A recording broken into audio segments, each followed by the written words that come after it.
Donc, une définition de deux motivations. On dit que la motivation intrinsèque, c'est une action qui est conduite uniquement par l'intérêt et le plaisir. Là, ça me revient le mot au début de la formation, j'ai eu du fun. Donc, c'est ça. Elle a cette motivation. Même que le résultat, elle est perdante, elle ne cherche pas à comprendre. Pour elle, elle s'est défoulée, elle a fait de l'activité physique, elle a entretenu son corps, c'est le plus important.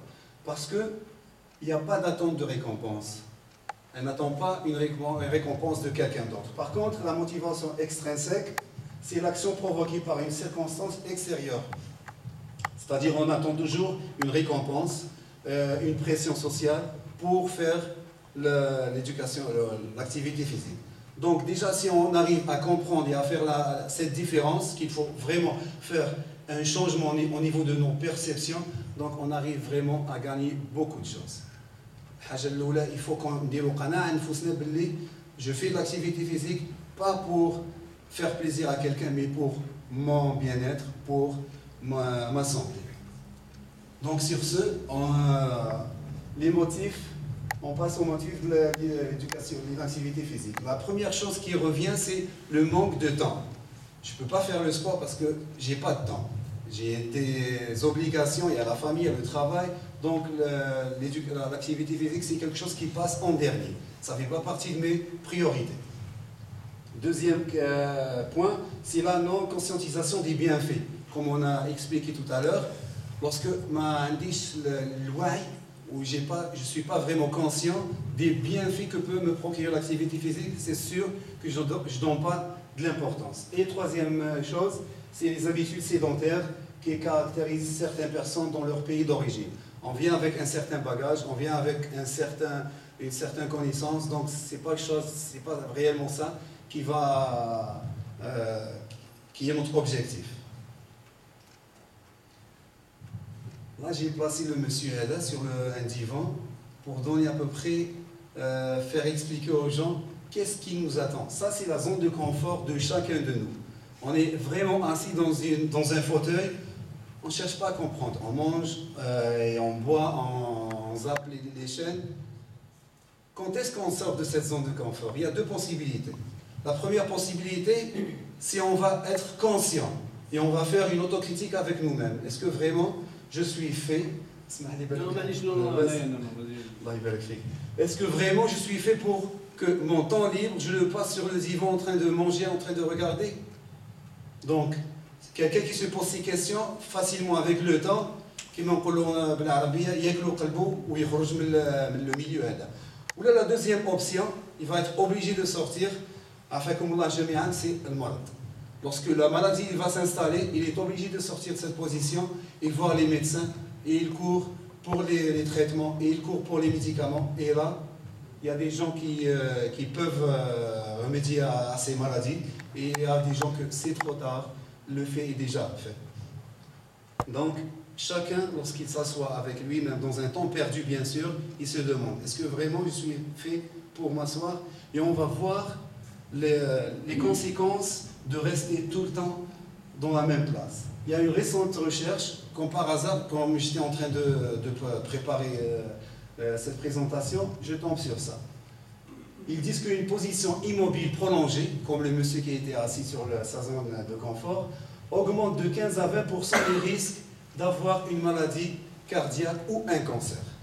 Et le risque d'un diabète augmente encore de 90% selon les chercheurs de Toronto. Ça a été publié dans les Annals of Internal Medicine. Donc si quelqu'un veut la référence, il n'y a pas de problème pour ça. Donc juste la position immobile, qu'est-ce qu'elle va amener avec elle? Les maladies qui sont liées à cette inactivité, donc il y a plusieurs maladies, mais j'ai juste cerné quelques-unes que tout le monde connaît. C'est les maladies cardiovasculaires, les AVC, les crises cardiaques, les hypertensions artérielles, l'obésité, les pertes d'équilibre. Lorsqu'on dit perte d'équilibre, ça veut dire qu'il y a une perte d'autonomie. D'accord? Lorsque je perds mon équilibre, un jeune de 20 ans, l'équilibre, si on évalue l'équilibre, c'est pas comme un homme de 40 ou de 50 ans, c'est pas la même chose. Et on va voir tout à l'heure pourquoi. Le stress aussi, où jamais on a oublié le stress, on l'a vécu au début de l'immigration. Et pourtant, on a le remède pour vraiment dépasser ce stade. Le diabète de type 2, les cancers et l'ostéoporose. L'ostéoporose, c'est hachashatul idam, بالعربي. Donc, on passe à la première maladie. Je ne vais pas expliquer toutes les maladies, mais j'ai juste cerné 3 ou 4 pour vraiment profiter du temps. Donc, les maladies cardiovasculaires, une étude a montré que le risque de mortalité coronarienne, c'est-à-dire les maladies cardiaques, est réduit de 90% chez les sujets ayant un métier actif par rapport à ceux qui ont un métier inactif. Au Bitaï, la plupart des gens, on n'a pas un métier actif. Donc on est tout le temps sur nos chaises en train de voir tout ce qui est le travail se fait par ordinateur. Donc ça va nous obliger, si on sait ça, ça va encore nous obliger à avoir un temps pour l'activité physique. C'est-à-dire que 8 heures on est jealous, quand est-ce que je fais du bien à mon corps, quand est-ce que je fais du bien à moi-même.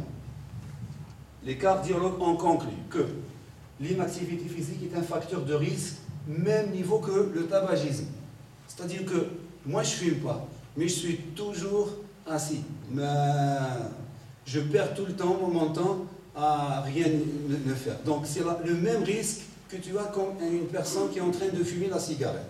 Ça, c'est les cardiologues qui ont conclu cette recherche.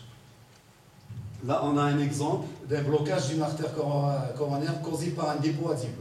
Donc, vous voyez là, c'est une plaque d'athérome qui provoque les infarctus. Étant donné que la plaque, elle bloque, elle obstrue l'oxygène au cœur. Et dès que l'oxygène il manque, c'est là que les problèmes cardiaques commencent. Là, j'ai mis le bus Hada. Est-ce que quelqu'un peut me dire qu'est-ce qu'il... ça fait penser à quoi? Il y a la différence entre le contrôleur, le conducteur, voilà. l'activité et l'inactivité. Exactement, bien pensé, bravo. Ils ont fait des recherches en Angleterre, c'est qu'ils ont trouvé que les conducteurs ont 3 fois plus de maladies cardiovasculaires que les contrôleurs. Et pourtant, ils ont les mêmes heures de travail, ils respirent le même air, sauf qu'il y a une personne qui est assise toute la journée, il y a une personne qui se déplace juste entre 2 étages. Vous voyez comment le fait d'être sédentaire et d'être à la même place, qu'est-ce que ça va apporter. Donc c'était ça par rapport aux maladies cardiovasculaires. Deuxième point, l'obésité. D'après l'Organisation mondiale de santé, l'obésité est une épidémie mondiale. 2,8 millions de personnes meurent chaque année du fait de leur surpoids ou de leur obésité. C'est vraiment une épidémie qui commence à s'amplifier. Dans les années auparavant, c'était juste dans les pays riches, industrialisés. Mais maintenant, c'est les pays arabes, vraiment, ils souffrent plus que les pays industrialisés. Juste récemment, on a classé 2 pays arabes. C'est les premiers arabes qui ont le taux d'obésité le plus élevé que le monde. Donc, pour ne pas citer juste le nom, c'est Koweït ou Saoudia. C'est vraiment un pourcentage à peu près de 40 à 50% de la population qui est obèse. Vous imaginez, c'est qu'il y a une personne sur 2 qui est obèse. Donc tout ça, ça va nuire sur la productivité du pays. Tout ça, ça va nuire sur les coûts. Tous les coûts, à peu près un grand pourcentage qui va être dévié juste pour remédier à ce facteur de maladie. Donc la cause de l'obésité, c'est juste, il y a une cause fondamentale. Bon, on retire les causes héréditaires, on ne peut pas vraiment faire quelque chose, mais la cause fondamentale, c'est vraiment un déséquilibre entre les calories consommées et les calories qui sont dépensées. Donc on voit ça sur une balance, il y a toujours un apport qui est plus grand que la consommation. Donc on mange, mais il n'y a pas de consommation.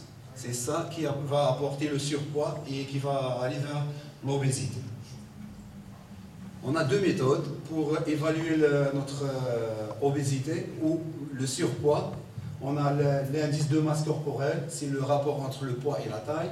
Et deuxième chose, c'est le tour de taille. C'est très important de savoir ces choses-là parce que chacun peut dire non, il n'y a pas de, j'ai pas les risques.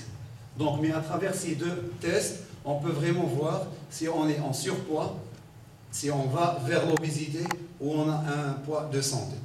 Première des choses, il y a juste un exemple là. L'IMC, c'est le poids corporel divisé par la taille au carré. C'est-à-dire, on prend un exemple, un adulte qui mesure 1m70 et qui pèse 80, donc son IMC, l'indice de masse corporelle, c'est 27. 27, c'est quoi? On va expliquer par ce tableau. Donc là, 27, c'est entre 25 et 29. Donc il y a un risque pour sa santé, et un risque élevé. Donc s'il va se laisser aller encore, il va tomber dans la case qui va suivre obésité de classe 1, qui est très élevée, et ça c'est l'obésité morbide. Il y a qui mènent de temps à autre, fait des émissions, vraiment qui ont du mal à se déplacer, il faut qu'on leur amène les ambulanciers pour qu'ils se déplacent pour faire un contrôle. Et pour un poids normal, l'IMC est évalué entre 18,5 jusqu'à 24,5. Ça, c'est pour savoir vraiment si on a un poids normal ou on est en surpoids ou en les trois classes de l'obésité. Est-ce que jusqu'à maintenant, je sais que je suis en train d'aller vite. Est-ce que le rythme est bon? Oui? Pardon? C'est 80 kg pour 1m70. Oui, ça c'est pour la personne, on revient. Ça c'est 80 kg pour 1m70 de taille. D'accord? Donc le poids sur la taille au carré. Deuxième chose qu'on peut faire, et on peut savoir, le tour de taille. C'est juste un ruban en mètres et on mesure le tour de taille. Pour les hommes, si le tour de taille est supérieur ou égal à 102, il y a vraiment un risque. Ou pour les femmes, plus de 88 cm, c'est aussi un risque d'avoir les maladies cardiovasculaires type 2 et les hypertensions. Qu'est-ce que je voulais dire? Par rapport à l'obésité abdominale, ça c'est comment on dit, c'est le gras viscéral. Le gras qui est installé au niveau des abdomens, c'est le gras le plus dangereux. Parce qu'il est placé juste dans les organes les plus sensibles dans l'être humain. Il y a le foie, on trouve le pancréas, on trouve l'intestin grêle, le grand intestin. Donc, il étouffe tous ces organes. C'est pour ça qu'il est dangereux. Si on dépasse, si on fait des évaluations encore plus poussées, et on trouve qu'il dépasse 10 sur 20, ça veut dire que vraiment la personne, il faut qu'elle change son mode de vie. Donc, consommer ou dépenser, c'est là la question. En fin de compte, l'activité physique, dans tous les cas, si je veux maintenir mon poids, il faut que je fasse l'activité physique. Si je veux perdre du poids, je suis obligé. Si je veux gagner du poids encore, parce qu'il y en a qui veulent gagner du poids. Quelqu'un qui est maigre comme moi, il voudrait gagner plus de poids pour être plus musclé. Donc, il faut que j'active, il faut qu'on ait une dépense énergétique. Dans tous les cas, quand vous voyez l'activité physique, il faut qu'elle fasse partie de ton rythme de vie. Ce n'est pas une zia, ce n'est pas un luxe, ce n'est pas quelque chose, lorsque je vais avoir le temps, je vais faire l'activité physique. Mais réellement, si je veux avoir comme je disais tout à l'heure, stabiliser le poids, il faut que ce que j'apporte comme nourriture, il faut que je dépense. Si je rentre 2000 calories la journée, je dépense aussi 2000 calories, que ce soit la journée ou la semaine. Si je veux perdre du poids, il faut que je fasse l'activité physique. Donc, si j'enlève la personne qui ne dépense pas, donc automatiquement, il faut s'attendre qu'on va se diriger tout doucement vers l'obésité morbide, qui est classe 3, qu'on a vu tout à l'heure. Donc c'est une question d'équilibre qu'il faut faire. Donc il y a 3 stratégies pour 3 états différentes.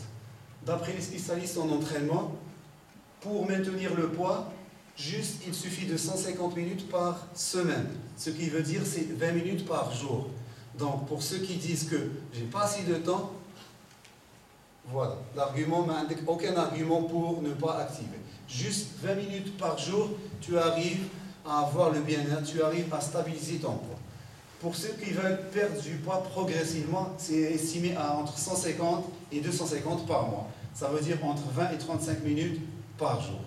Et pour la perte de poids rapide, ça sera entre 250 et 420 minutes, ce qui est à peu près de 35 à 60 minutes par jour. Vous voyez que je n'ai pas besoin de courir 2 heures de temps ou d'y aller vraiment à la salle de musculation et rester 3 heures de temps. Non, c'est juste faire un équilibre pour vraiment garder et avoir les bénéfices de cette activité. Là, on passe à la perte d'équilibre. C'est très important parce que j'ai appris ces choses vraiment, je n'avais aucune idée, je ne savais pas vraiment que le corps, dès qu'on avance dans l'âge, on perd quelque chose qui est très vital à nous. Et on va voir c'est quoi au juste. Donc la perte d'équilibre, c'est quoi? Si une perte d'équilibre, elle est due à un déclin de la force musculaire. Donc dès qu'on perd la force, on commence à perdre notre équilibre. Automatiquement, quelqu'un qui a une bonne base de masse musculaire, l'équilibre il est présent. Même si on le pousse, il peut contrer ça. Mais une personne qui est vraiment, que ce soit le poids du corps, la plupart, il est fait de gras ou moins de masse musculaire, dès que tu le pousses, il est déstabilisé, il peut facilement perdre le poids. Ce phénomène-là, il est tout à fait naturel. C'est-à-dire, durant le cours de notre vie, on perd l'équilibre. C'est dû à quoi? Et on perd la force aussi. C'est dû à quoi? C'est quelque chose ou un produit de notre vie qui s'appelle la sarcopénie. La sarcopénie, c'est quoi? C'est une perte de masse musculaire liée à l'âge. Donc si on voit une personne de 50 ans et une personne de 20 ans, la carrure n'est pas la même. Elle est très différente. On a vraiment une perte de poids, de masse musculaire au niveau des épaules, au niveau du thorax. Donc on sent vraiment que la personne, on relou, est-ce qu'il est malade? Mais c'est tout à fait normal. C'est une perte qui est liée à l'âge.